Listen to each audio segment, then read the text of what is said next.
जय Hind. Lokpradhan news चॅनलमध्ये मी आपल्या सर्वांचं स्वागत करतो।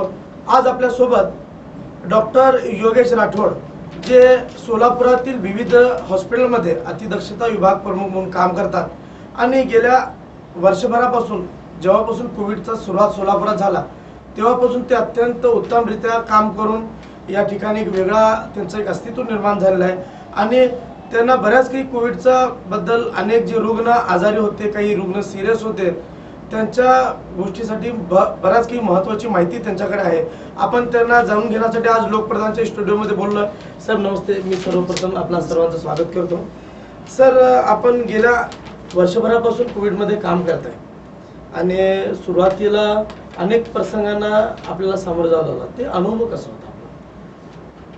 गेल्या 1.5 ते 2 वर्षाचा जर एक्सपिरियन्स पाहायचा म्हणला तर आता त्याला 2 वर्षच पकडून चालू आहेत, कारण या आजाराची सुरुवात फार तशी पूर्वी झाली होती चीनमध्ये, ऑलमोस्ट 2 वर्षाचं पकडून चालू आहेत। आणि याचे एक्सपिरियन्सेस आणि या सगळ्या गोष्टी आपल्या लोकल लेवलवर बघितले तर ज्या ग्लोबल लेवलवर जसे परिणाम होते याचे तसे त्याच प्रकारे असे लोकल लेवलवर पण परिणाम झाले।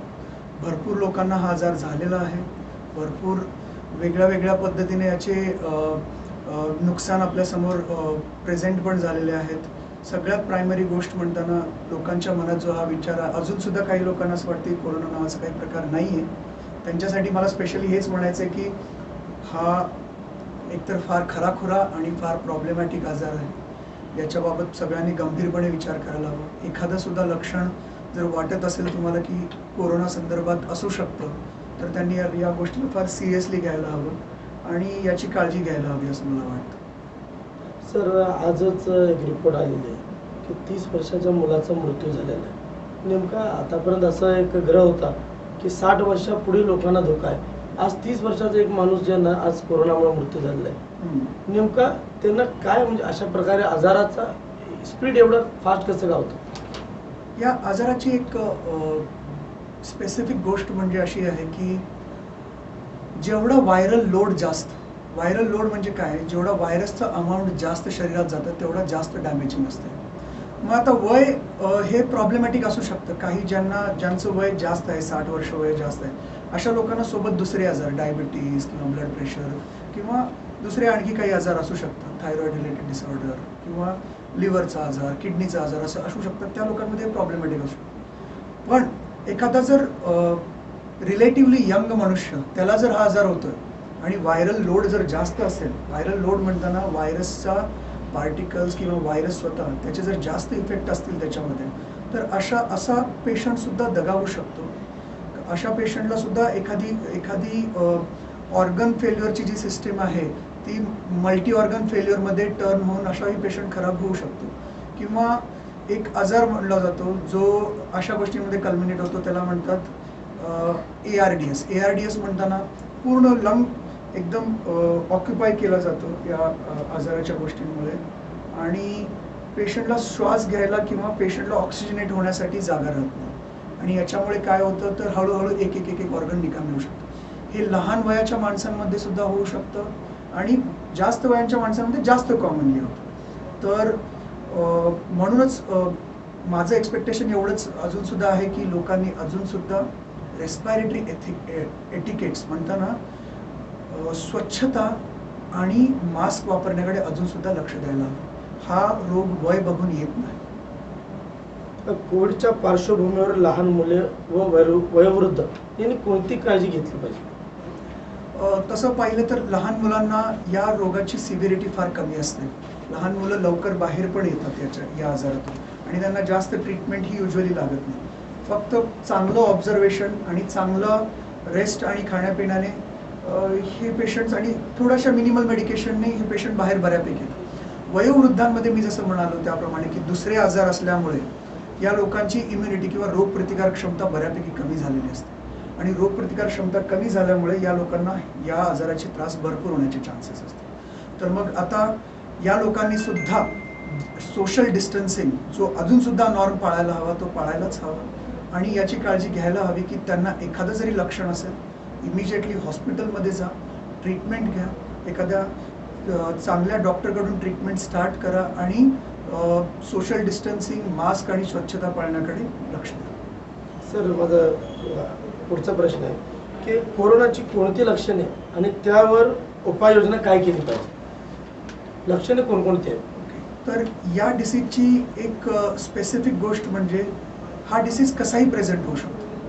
हा डिसीज कोणत्याही पद्धतीने प्रेझेंट होऊन हे करू शकतो, दाखवू शकतो की हा कोरोना आहे म्हणून नंतर डायग्नोसिसमध्ये. तर याची सुरुवात डोकेदुखीने होऊ शकते, याची सुरुवात अंगदुखीने होऊ शकते, याची सुरुवात प्लेन फक्त लूज मोशन्सने होऊ शकते, याची सुरुवात बर्निंग मिक्च्युरेशनने होऊ शकते, लघवीमध्ये जळजळ करणे याच्याने होऊ शकते, सिव्हिअर डिहायड्रेशन सारखं फील होतं, तोंडाला कोरड पडणे असंही होऊ शकतं. सिव्हिअर वीकनेस याचा एक मेन मुद्दा आहे की या मॅक्सिमम पेशंट्समध्ये कॉमनेस्ट फाइंडिंग जी पाहतो आपण ते सिव्हिअर वीकनेस आणि eventually upper respiratory tract infection, म्हणजे कोणता ना कोणता आपल्या श्वसनाचा कोणता ना कोणता त्रास व्हायला चालू होतो. तर श्वसनाच्या त्रासामध्ये रनी नोज म्हणजे नाकातून पाणी येणं किंवा सर्दी होणं म्हणतो तसं होऊ शकतं. इनिशियली व्हायचं नाही पण आता ते तशा पद्धतीने पण प्रेझेंट करायला लागलेले आहेत. त्यानंतर खोकला येणं, घशात खवखवणे, या सगळ्या गोष्टी मी ते प्रेझेंट करू शकतो. उपाययोजना काय केली, लोकांनी प्रिकॉशन काय घेतलं पाहिजे? प्रायमरी प्रिकॉशन तर आपण बोललेलंच आहेत की जसं आपण एखाद्याच्या कॉन्टॅक्टमध्ये आलो आणि आपल्याला वाटलं की त्या माणसाला कोरोना असण्याचे चान्सेस आहेत किंवा त्या माणसाला अपर रेस्पिरेटरी ट्रॅक्ट इन्फेक्शन आहे, अशा माणसाने इमिजिएटली स्वतःला चेक करून घ्यावं, त्यालाही सांगावं. दुसरी गोष्ट, आपण एखाद्या माणसाच्या कॉन्टॅक्टमध्ये आल्यानंतर आपण सोशल डिस्टन्सिंग पाळणं फार महत्त्वाचं आणि आपण स्वतःला आयसोलेट करून घेणं फार महत्त्वाचं. आपण सोशल थ्रेट टू सोसायटी नाही व्हायला हवं. आपण ह्या सोसायटीमध्ये पसरवू नये, हा आपल्या सद्सद्विवेक बुद्धीला असा विचार यायला हवा असं मला वाटतं. त्याच्यानंतर मास्कचा जरूर वापर करावा, चांगल्या मास्कचा वापर करावा. दुसरं, स्वच्छता पाळावी आणि जेवढं लवकर तुम्हाला ट्रीटिंग डॉक्टरकडे जाता येईल तेवढ्या लवकर डॉक्टरकडे जाऊन ट्रीटमेंट स्टार्ट करायला हवी असं मला वाटतं. काही लोकांना असंही वाटतं की गरम पाणी पिल्याने किंवा जास्ती गरम ह्याच्यामध्ये वातावरणात राहिल्याने कोरोना होऊ शकत नाही, यावर काय सांगा? असं इनिशियली आपल्यालाही वाटायचं की सोलापूरचं वातावरण गरम आहे त्याच्यामुळे कोरोना होण्याचे चान्सेस कमी आहे. पण जर महाराष्ट्रात बघितलं तर तिसरं वर्स्ट हिट डिस्ट्रिक्ट म्हटल्यानंतर सोलापूर. मुंबई पुण्यानंतर सोलापूरला मॅक्सिमम त्रास झालेला आहे. अगदी गरम वातावरण असून सुद्धा काही फायदा नाही झाला. आणि गरम पाणी आणि गरम जेवण म्हटलं तर त्याचा नेहमीच फायदा होतोच. आणि it is soothing also, it gives a good feeling to the patient. आणि गरम जेवणाचा आणि गरम पाण्याचा किंवा लूक वॉर्म पाण्याचा नेहमी फायदा होतोच. त्याचे लॉंग टर्म इफेक्ट्स छानच आहेत. म्हणजे लोकांनी खाण्यापिण्यामध्ये काय म्हणजे वापरात आणून काय अनेक लोक सांगतात की कलिंगड खाऊ नये किंवा बाकीचे फ्रुट्स खाऊ नये, त्याच्यामुळे काय असं इफेक्ट होऊ शकतो? अनेक लोकांना न्यूमोनिया होतोय, ऍडमिट झाल्यानंतर मग ते कोविड पॉझिटिव्ह होतात. अशा म्हणजे बरेच काही गोष्टी आहेत. काही लोक म्हणतात केळी खाऊ नये, काही लोक म्हणतात आता म्हणजे काय होतं, सोशल मीडियावर वेगवेगळे व्हायरल मेसेज होतात, पण त्यामागची पार्श्वभूमी काय, सत्यता काय, हे कुणालाच माहीत असते. पण निदान आम्ही तुमच्यासारखे म्हणजे महत्त्वाचे डॉक्टर आहेत जे वर्ष 2 वर्षापासून कोविडमध्ये काम करतात, ते तुमच्या बाबतीत काय ते जाणवलं? कोविडच्या आजारामध्ये किंवा कोविडच्या प्रिव्हेन्शनसाठी असं एक गोष्ट लक्षात ठेवण्यासाठी फार महत्त्वाची आहे की कोणत्याच खाण्यापिण्यामुळे कोविड होऊन जाणार किंवा कोविडला तुम्ही प्रोन होणार असं नाहीच. प्रत्येक फळ आणि प्रत्येक गोष्टी धुवून आणि हे फळभाज्या किंवा पालेभाज्या धुवून आपण खाऊ शकतो. त्याला कुठल्याही गोष्टीला परहेज नाही आहे. तुम्ही जर नॉन व्हेजिटेरियन असाल तर नॉन व्हेजिटेरियन फूडही खाऊ शकतात, त्याच्यामुळेही काही त्रास होत नाही. त्याच्यामुळे दुसरे आजार होऊ शकतात, पण कोरोना हा स्पेसिफिकली कुठल्या नॉन व्हेजिटेरियन वेल कुक्ड फूडने काही होऊ शकत नाही. तर हे सगळे जे लोक अंदाज घेतात की एखादं स्पेसिफिक फळ किंवा एखादं स्पेसिफिक अन्न खाल्ल्यानंतर त्रास होतो, तर तसं काहीही नाही आहे. सगळे वेल कुक्ड स्वच्छ फूड खाल्ल्यानंतर असा कोणत्याही प्रकारचा रोग होण्याचा प्रश्नच येत नाही. तुम्ही सुद्धा कोरोना पॉझिटिव्ह होता. सोलापुरात सर्वात अगोदर डॉक्टर योगेश राठोड यांच्या नावाची चर्चा होती की फास्टली एखादा रुग्ण आला तो फास्टली रिकवर होऊन ते घरी जायचं म्हणून तुमचं नाव होतं. प्रत्येक सोलापूर शहरातील प्रत्येक हॉस्पिटलमध्ये जिल्ह्यामध्ये तुमचं नाव होतं. अचानक तुम्ही कोविड पॉझिटिव्ह झाला आणि तुमची तब्येत खूप सिरियस होती. अनेक लोक तुमच्यासाठी प्रार्थना सुद्धा करत होते, त्याचा अनुभव काय? It should have been called a humbling experience. म्हणजे आपण याला म्हणू शकतो की ते तुम्हाला म्हणजे खऱ्या आयुष्याची जाण घडवून देणारी एक गोष्ट महत्त्वाची होती की तुम्ही स्वतः आजारी पडता.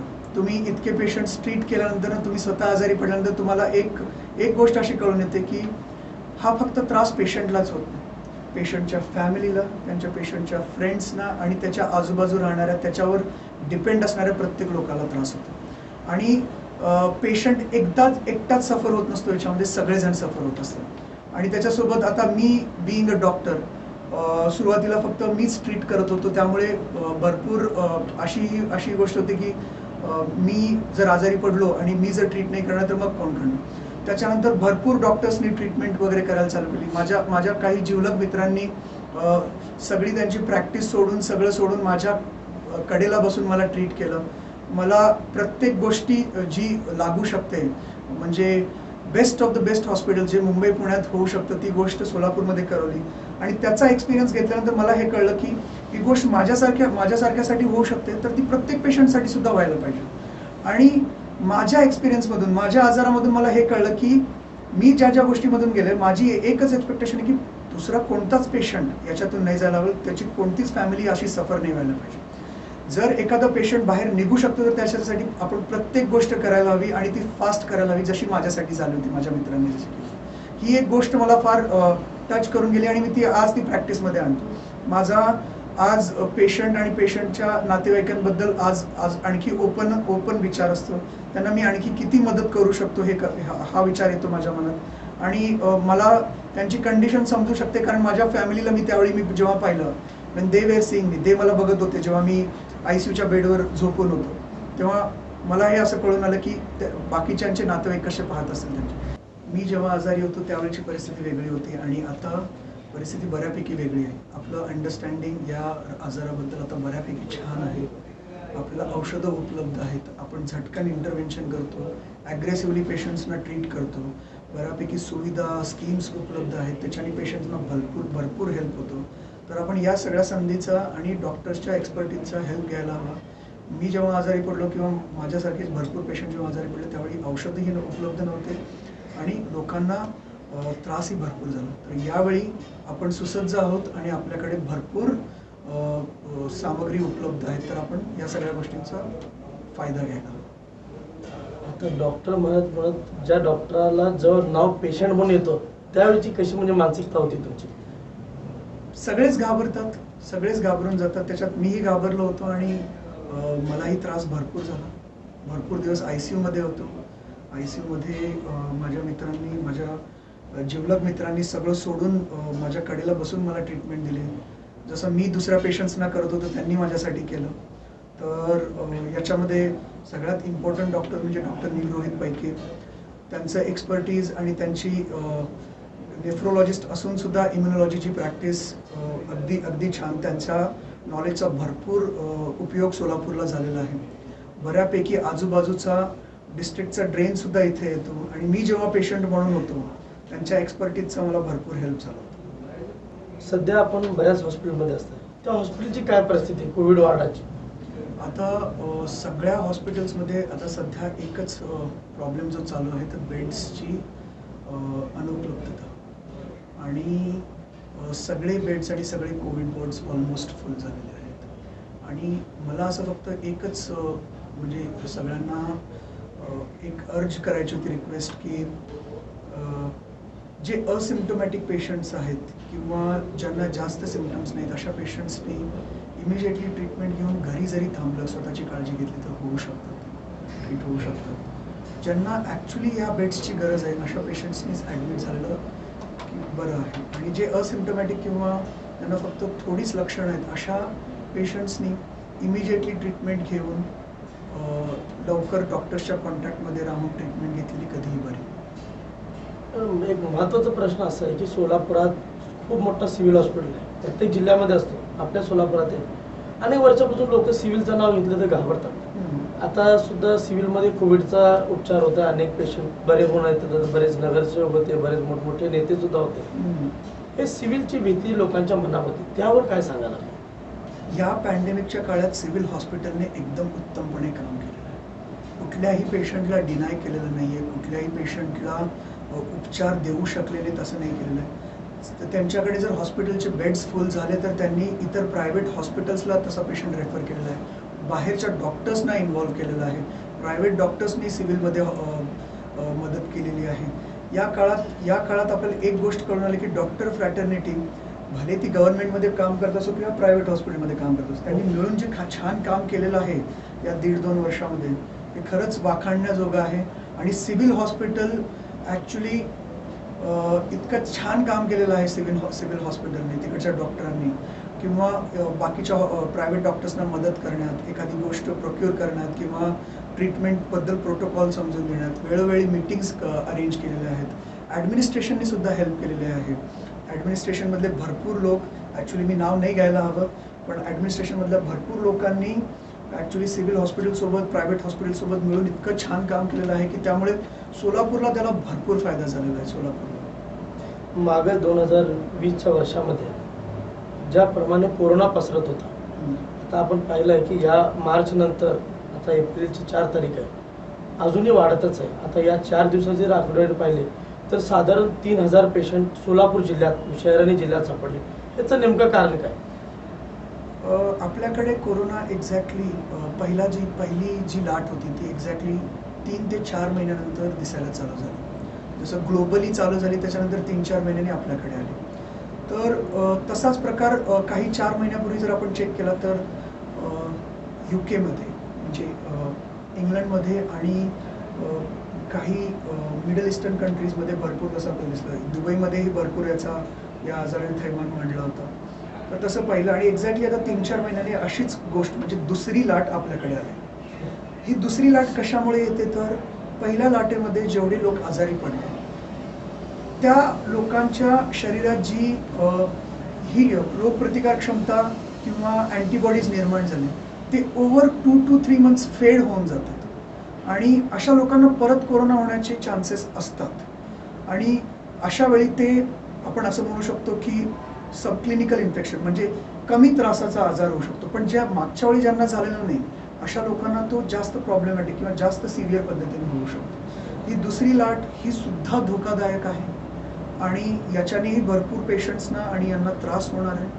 हे दुसरी लाटेचे आणि पहिल्या लाटेची जर आपण कंपॅरिझन केली, दुसऱ्या लाटेमध्ये आपल्याला जास्त पेशंट्स दिसून येत आहेत, जास्त हॉस्पिटल्स वर्क करतात, पेरिफेरीमध्ये सुद्धा हॉस्पिटल्स आता फुल झालेले आहेत. तर याचा अर्थ आपण घेऊ शकतो की आता बाहेरचे डॉक्टर्स म्हणजे इनिशियली पहिल्या लाटेमध्ये काहीच डॉक्टर्स काम करत होते माझ्यासारखे, तर या लाटेमध्ये मॅक्सिमम डॉक्टर्स काम करत आहेत, पेशंट्स घेतात, तरी सुद्धा हॉस्पिटल बेड्स आपल्याकडे अवेलेबल नाहीत. तर आपण अंदाजा घेऊ शकता की पहिल्या लाटेपेक्षा सुद्धा जास्त पेशंट्स आहेत आपल्याकडे आणि आपल्याला जास्त काळजी घेण्याची गरज आहे यावेळी. ज्या लोकांना आजही वाटतो की कोरोना नाहीच, त्यांच्यासाठी काय सांगा? तर कोरोना कम्युनिटीमध्ये अनेक ठिकाणी आम्ही फिरतो, लोक काय म्हणतात रे कोरोना वगैरे काय नाही, उगाच काहीतरी सांगताय का? संपूर्ण जगभर पसरलंय, दिसतंय, पण स्वतःला न झाल्यामुळे हे लोक असं सांगतात, त्यांच्यासाठी काय सांगा विशेष? तर मला अशा लोकांसाठी हे सांगायचं आहे की तुम्हाला वाटत असेल की कोरोना नाही आहे, तर मी स्वतः एक उदाहरण समोर बसलेलो आहे की मला स्वतःला कोरोना झाला होता. माझं वय ही फार कमी आहे. मी ICUमध्ये बऱ्यापैकी 1 आठवडा 2 आठवडा राहून आलेलो आहे. माझी कंडिशन खराब झाली, मी ऑलमोस्ट मरणाला टेकून आलेलो आहे. तर हा आजार एकदम खरा आहे, हा आजार भरपूर त्रासिक आहे, याला लवकर ट्रीट करता येतं आणि जर लवकर आपण डॉक्टरांकडे पोहोचलो तर फक्त गोळ्या औषधांवरच आपण याला कंट्रोलमध्ये आणू शकतो आणि बऱ्यापैकी या आजारावर आपण कंट्रोल आणि आवळून ठेवू शकतो या आजाराला. आता शेवटचा प्रश्न विचारतो, कोविडची लस तयार झालेली आहे, आता बऱ्याच ठिकाणी लस देण्यात येत आहे वेगवेगळ्या वयाच्या मार्फत, हे लस प्रभावी आहे का नाही लोकांसाठी?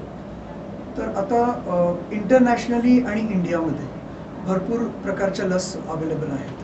तर आपल्याकडे जसं सगळ्यांनाच माहिती आहे की काही म्हणजे स्पेसिफिक ब्रँड्सनुसार ते प्रेझेंट केले जातात किंवा सांगितले जातात की तुमच्याकडे एकतर कोवॅक्सिन भेटेल किंवा कोविशिल्ड भेटेल. या दोन्ही वॅक्सिन्स सेफ आहेत, या दोन्हीही वॅक्सिन फार प्रभावी आहेत. त्यांचे फेज 3 ट्रायल्स, तर हे ट्रायल्स काय असतात तर अगोदर प्राण्यांवर त्यांची जांच केली जाते, त्यानंतर मनुष्यांवर जांच केली जाते, त्यानंतर एका मोठ्या पॉप्युलेशनवर जांच केली जाते, मग हेल्थ वर्कर्सना दिलं गेलेलं आहे.